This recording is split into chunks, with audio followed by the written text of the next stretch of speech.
All right, Nuggets fans, welcome to Pickaxe and Roll, brought to you by our good friends over at Bet On The Line. I am your host, Ryan Blackburn at NBA Blackburn on Twitter, part of the Mile High Sports Podcast Network, and I am excited to talk about the Denver Nuggets, to talk about Michael Porter Jr. Should be a good podcast. I am very curious to see what everybody thinks about MPJ, especially given a couple months, you get a little bit of separation from the end of the playoffs, the end of the season, and what it looks like for the team going forward. For a guy who's, I think, 25? He's still relatively young, still has places where he wants to be. Or is this just who he is? Got a lot of things to talk about with MPJ. Should be a fun conversation, to be clear. I got some displays in the background. Those are not sponsored, but I wanted to get some decoration. There's a big gap in the middle for something that should be coming from MHS at some point over the course of the next month. So we will just have to wait patiently for that one. Should be good. Hope everybody's having a good day. Really quickly, this podcast is brought to you by the good folks over at Bet Online, your number one source now for everything college football. Doing everything on that end. Bet Online has every stat, every matchup, and even live odds and spreads to bet on during all of the games. Think you know your stuff? Get in on the $200,000 mega contest and pick 5 games against the spread every week for your chance at weekly prizes and a share of the $200K. When the game's over, head on over to their online casino and get in on a game of blackjack or poker, or unwind with some slots.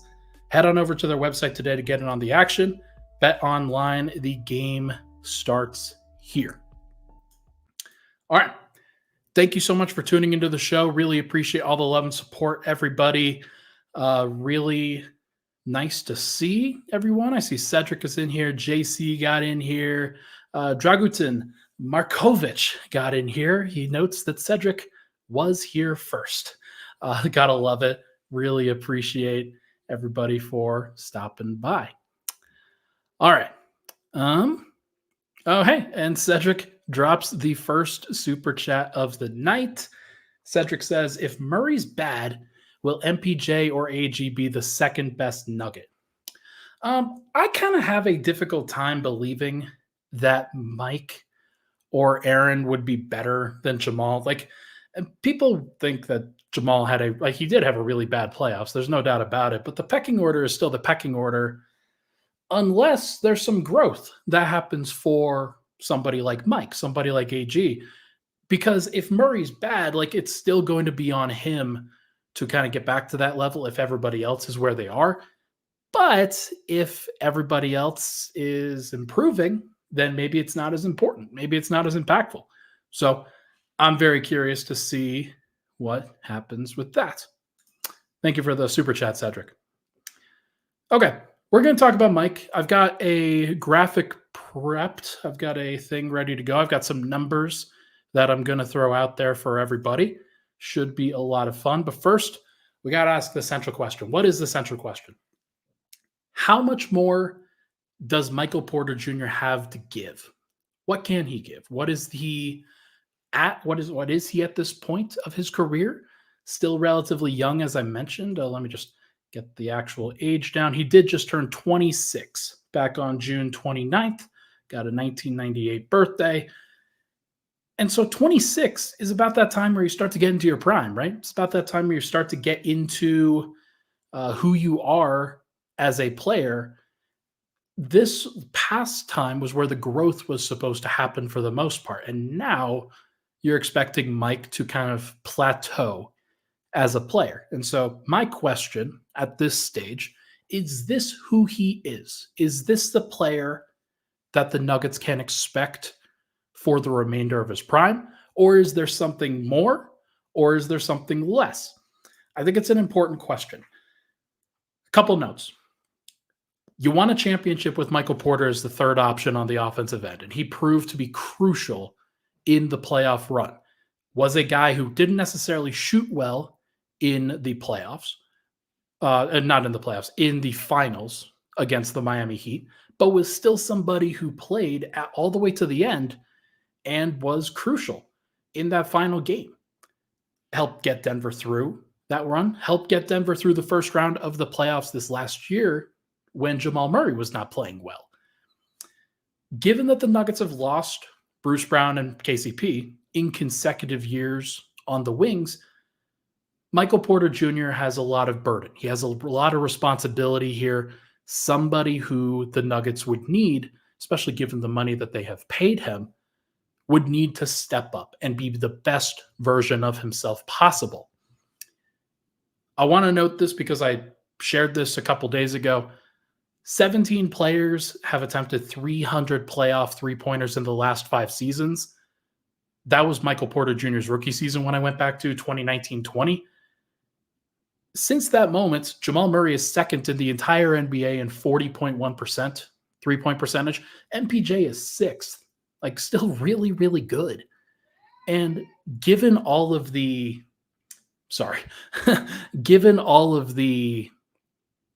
like great shooters that are in the NBA and how difficult it is to shoot in the playoffs, for Murray and Porter to be as good as they are, I think it shows where they've been kind of prior to this last playoff run, especially this last playoff series against one of the best defenses that we've seen in a long time. Keep in mind, obviously, the T-Wolves had a great defense. You have Rudy Gobert in the middle. You have size around him. You have Jaden McDaniels, Anthony Edwards, Nickeil Alexander-Walker on the perimeter. You've got a bunch of smart players. I think that it can be difficult at times for people to put what that defense was next to what other defenses are going to be for the rest of time. Like, yes, you're most likely to face really good defenses in the future. And yes, you're probably going to face the Timberwolves at some point again. But you may not face that defense. Per 100 possessions over the last 2 seasons, out of 42 forwards with at least 4,000 total minutes, I'm going to share some numbers here. I'm going to move myself over to the side real quick. Nope, wrong one. There we go. Star or standard? Michael Porter Jr. Here's where he ranks. I did a quick basketball reference search and just kind of referenced what his per 100 possessions numbers are, versus other forwards that have played a lot. So these are your upper echelon guys. These are the players that you're trying to compare Michael Porter Jr. to.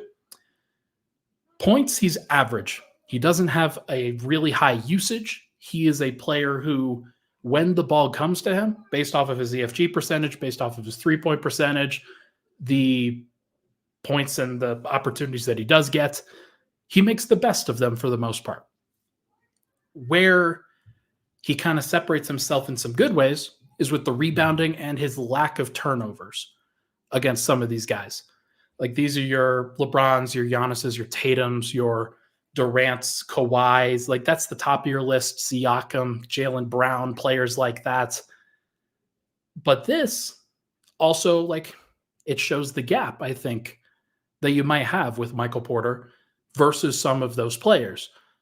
Because you see the rebounding is great. You see the points are fine. You see the turnovers and the shooting is great. But the passing and the actual playmaking level is really, really bad. 2.1 assists per 100 possessions.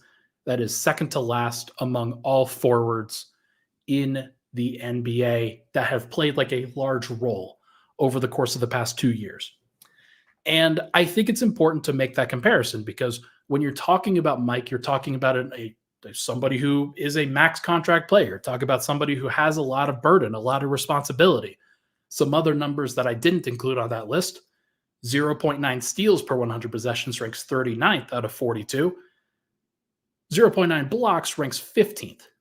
So he does do some good things on the defensive end. He's not a sieve like a lot of people think that he is. Other numbers, though, that are very important: the 3-point attempts per 100 possessions, as I've noted on this page, 5th out of 42. That is important for spacing the floor, for giving guys like Murray and Jokic as much time and in space as they need. And then the 2.6 free throw attempts per 100 possessions I have listed here. I did not put it on the graphic. Michael Porter does not get to the free throw line. He doesn't pass, or like not when I say doesn't pass, doesn't have a lot of opportunities to pass. He'll make the open pass, he'll make the open read most of the time, but he doesn't have a lot of opportunities at playmaking. And so that part of his game, he doesn't really add to the team. And then the free throw attempts are also very low. He's bottom 5 among all high volume forwards in free throw attempts. All that to be said, I included the box plus minus at the bottom here, 21st out of 42. A lot of his advanced metrics rank him at about that same range, average among those high volume guys, which to me separates whether he is going to be like, I think if you're in the top 12 consistently, you're an all-star guy, because lots of forwards are like, they'll cycle in and out. Sometimes they will be like have a really good season. Sometimes they'll have a bad season, but most of the time, I would say top 12 is really your barrier of entry for all-star. Michael Porter's not there. If I have to put a number on it, I would say he's outside the top 16. I've got 16 guys that I would definitely put ahead of him among forwards, or at least over the course of the last 2 years statistically.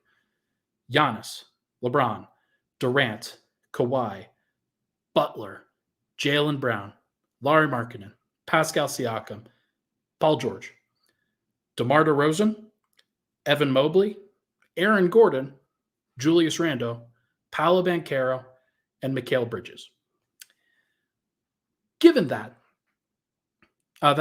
did I say 15? I think that's 16. I thought it was 6. It is what it is. I think it is 16. So there are other guys out there, like Franz Wagner that I didn't name, OG Anunoby, Jeremy Grant, Kyle Kuzma, Jaden McDaniels, Herb Jones. That's the company that he's currently in. Those guys aren't all-stars. Those guys are kind of borderline guys at times. Mostly they're just solid. And so that's where Michael Porter Jr. is. That's the kind of player that he is right now. And I think it is important for people to be honest about that, for people to understand that. That is not a slight. That is not it's not hating by any way. It's just what happens. It's just what these guys are doing. Part of the reason why Michael Porter is just a guy is because the Nuggets asked him to be just a guy. They reduced his role. They did everything that they could to get him to buy into being a player, not a star. And it helped them win a championship. It's one of the reasons why he was able to get out of the way. He was able to play defense. He was able to connect in that 2023 run. And that was really important. Michael Malone was very important in terms of orchestrating that, centering things around Jokic and Murray specifically. Those guys carried them to that finish line. But now that you don't have KCP, you don't have Bruce Brown, you're losing talent, guys are aging, money becomes difficult, you've got the second apron to deal with. Now you don't have that flexibility anymore. And it's one of the reasons why there have been some MPJ potentially traded talks. Not because he's not a good player, not because he can't help you win, but because of the specific situation the Nuggets now find themselves in, where they are being asked to be great, while Michael Porter so far has been asked to be good. And I'm going to ask him to be great if I'm the Nuggets next year. I'm going to ask him to be not just a guy. He has to improve his game, not just solidify it. Now, I want to make this clear too. He has been a good soldier through all of this. He's been one of those guys where he hasn't complained. He's bought into his role. He's done everything that you've asked him to do. He has missed exactly 0 games to a back injury over the course of the last 2 years. He has kept himself healthy, which I think you could say more than Jamal Murray has over the course of that time. MPJ played 81 games. Probably shouldn't have played 81, but he did. He proved that he could stay healthy and be available and out there. And he was consistent. Quite clearly the second most consistent player on the team last year, in my opinion. And that was great. But does he have more? Can he give more? Do the Nuggets want more? Because Michael Malone has made it clear that he wants Michael Porter Jr. to be solid. He wants him to be not like Tobias Harris, but he wants him to be like, if he could have him, Mikal Bridges or OG Anunoby or somebody of that ilk that is more of like the complementary player that doesn't need the ball in their hands, but will cook when you allow them to. I think that Michael Porter Jr. has the talent to be better than the ranking that I just placed him at. The shooting efficiency is very high. Can he be more than that? Can he be consistently more? The playmaking and the defensive impact are what's holding him back, as well as the volume from a scoring perspective. He's only 19th in terms of points per 100 possessions. For a player as talented and as like awesome as he is at scoring the basketball, it should be more. So can the Nuggets allow that to happen? I'm very curious. They're going to have to ask him for it. They're going to have to allow him to explore his game, and I'm very curious to see whether they do or whether he can physically. That's another factor in all of this. Can he do it on a consistent basis from a physical standpoint? Can he add to his burdens? And can the team trust that? I think it's also a fair question.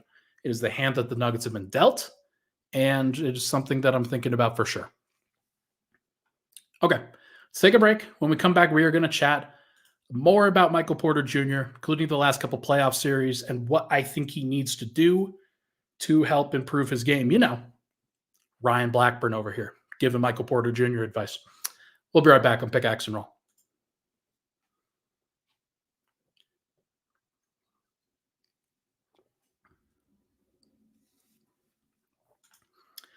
All right, we are back. Pickaxe and Roll. Thank you so much for tuning into the show. Appreciate all the love and support on the podcast. Hit that like button, hit that subscribe button. Would genuinely appreciate it. Okay, let's get into it here. Michael Porter Jr. has more to give, I believe. The last two playoff series, I think, were pretty emblematic of what he can be from a scoring perspective versus some of the barriers of entry for holding him back. 22.8 points on 55, 49, 77 shooting versus the Lakers. He was a bucket against the Lakers, and they absolutely hate him. They hate him because they feel like every single time that Michael Porter Jr. gets an open shot, he's going to make it. And against the Lakers, he has. He's been awesome. Against the Wolves in the next series, not awesome. 10.7 points per game on 37, 32, 77 shooting splits. That is distinctly bad. And it's one of the reasons why the Nuggets had the rug pulled out from under them. It's because Michael Porter's efficiency went in the toilet, and then Jamal Murray was also pretty bad in games not named 3, 4, and 7, in my opinion. I thought he was solid defensively, Michael Porter, versus LA. I thought he was meh versus the Wolves, bordering on bad. There were some times where Jaden McDaniels just flat out outplayed him on that end. And that shouldn't happen. Like, there's no way that Michael Porter should be getting cooked by Jaden McDaniels. That's not a thing. Here are some things that I can... Actually, you know what? This is a good question. Noam Chomsky asks, Ryan, why do you think he crumbled so hard against Miami in the finals and the Minnesota series last year? It's a good question, and it's one that, sorry, this camera is now like cutting off my face. So we're going to try to pivot this a little bit. Should be better that way. I think that Michael Porter is one of those guys that is relatively easy to scheme by an elite defense. He didn't face a lot of elite defenses in the previous run before the finals. Think about it. Like, he faced Minnesota the year before, but they were without Jaden McDaniels. They had Kyle Anderson that they were playing a ton. Austin Rivers was playing in that series. Taurean Prince was playing in that series. Not a lot of great fits. Then he faced the Suns. They're not a good defense at all. They actually committed to the offensive end. Then they faced the Lakers obviously this year. The two series that he really struggled against were against the Miami Heat, who are clearly playoff gamers, and Minnesota, who's one of the historically great defenses that we've seen in a while. Like they were number one by far this last year. And I think that they had the personnel that they needed. Like they put Jaden McDaniels on him a lot of the time. And it's Porter's inability to handle the physical pressure of teams that get under his skin, that get under his shooting window, that stay on his right hand, that don't allow him to get free, and that bother him and make him uncomfortable. Miami's great at doing that. They play you in the mud. They absolutely drag you down to their level. And the Timberwolves do the same thing. They do it more flashy than Miami does, but Minnesota does it too. So I got to imagine that that's part of it. I also think that there's some of it where, okay, weird shooting by Michael Porter in that particular series against Miami. I thought he was good from two in that series, and he also found some ways to be impactful. Against Minnesota, it's harder for me to tell. I just want to see him. I think the data is still like inadequate in that. I'd like to see him against other elite playoff defenses to see how he fares. But I also think it's because he is, like I wrote this in my notes, at this moment, he is not a glorified, but like he's a spot up shooter that colors outside the lines just a little bit. He's a guy who does a little bit of extra stuff beyond a Duncan Robinson or somebody of that nature. And I think the Nuggets need to help him grow beyond that. I think they need to help him be better than that if they can.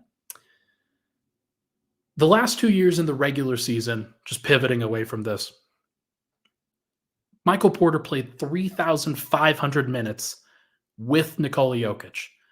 He played 840 minutes without Nikola Jokic. That is too much of a gap. I think that if there's going to be actual growth in his game, that has to change first. The reason why, with Jokic out there, it is really easy to just pass the ball to Jokic, cut, play the right way, and do everything you can to feed the big fella. He takes on the hard burdens of making the decisions. Everybody else has it easy. The problem and what you see over and over again with Denver Nuggets role players, Denver Nuggets starters, they become dependent on that system. And when asked to play without Nikola Jokic, oftentimes they crumble. We've seen that over and over and over again. I don't think I am misconstruing that in any way. These guys are good players, but when you get used to playing a certain system and then you're taken away from that, it's hard to just run traditional pick and roll, isolation, post up, off-screen action. Denver doesn't have a lot of things outside of what Jokic has. So the Nuggets need to work on that. Like, that is a thing that they need. And I think that that's a thing that Michael Porter could benefit from. He's only ever played with Jokic in his career. And I think that that has actually negatively impacted his other aspects of his game that aren't role player related, in my opinion. I think he needs to grow. I think the Nuggets can help him grow. And here's a couple of things that they can do. First of all, they could just stagger his minutes. One thing that really stands out is that Jokic and MPJ, they spent a lot of time on the floor together in this last year, especially. And I think that he could benefit from being the main starter on the second unit in place of Jamal Murray. I think that Murray should be attached to Jokic, and I think that Russell Westbrook and Michael Porter should get together themselves. I like the idea of Russell Westbrook, Michael Porter Jr. picking pops.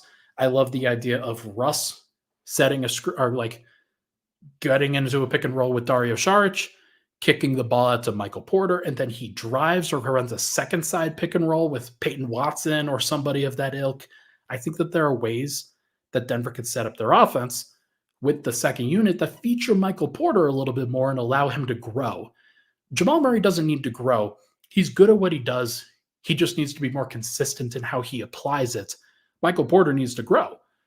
I think ISOs for him at the nail, at the elbow area, a little bit more consistently would be good. Running some sets to get him some mid-range baskets, get him some opportunities where he has to learn how to play make, where guys are double teaming him. Find a way to make it work. Couple other things. Can he dribble? Can he handle ball pressure? Can he run high pick and roll or second side pick and roll more consistently? That is the way that most teams allow their playmakers to grow. You need those reps. You need somebody that, like, you set a screen, you dive, and then the guy with the ball in their hands, they try to get all the way to the rim if they can. If not, then they find a shot in the mid range. If not, then they try to kick it out or dump it off in the pocket. There's a lot of different ways that you can impact the game as a playmaker.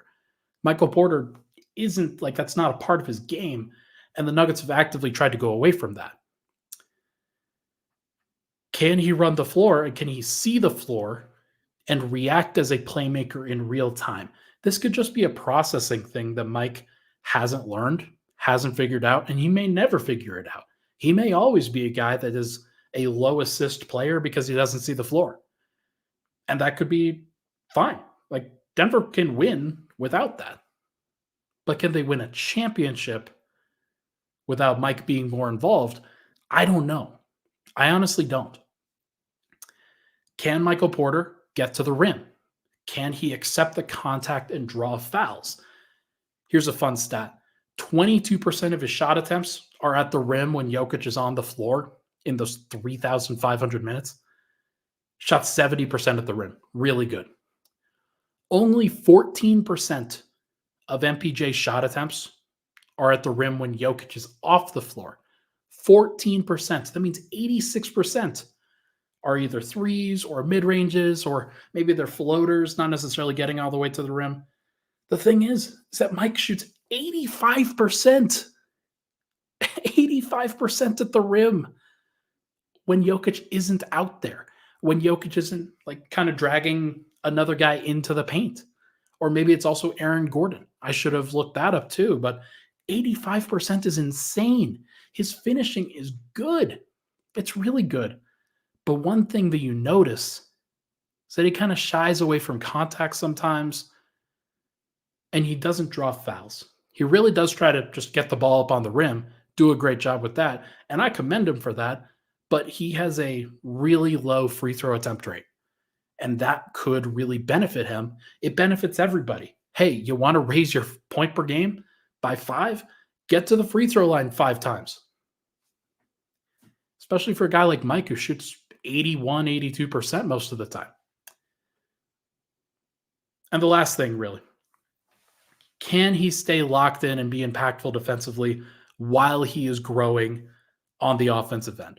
It's a good question, and I don't know what the answer is, because most guys, when they have the offensive role grow, the defense really slips.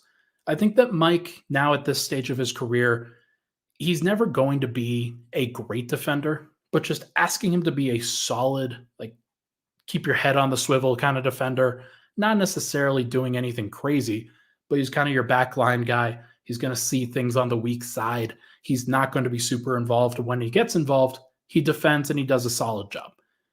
Devin Booker showed that you can do that in the playoffs and in the Olympics. He was a solid defender, really good in a lot of ways. Guys can buy in on the defensive end.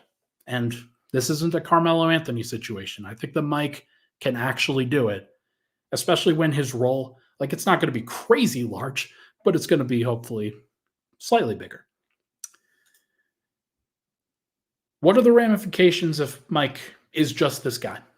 Or maybe he gets worse. I guess that is a possibility.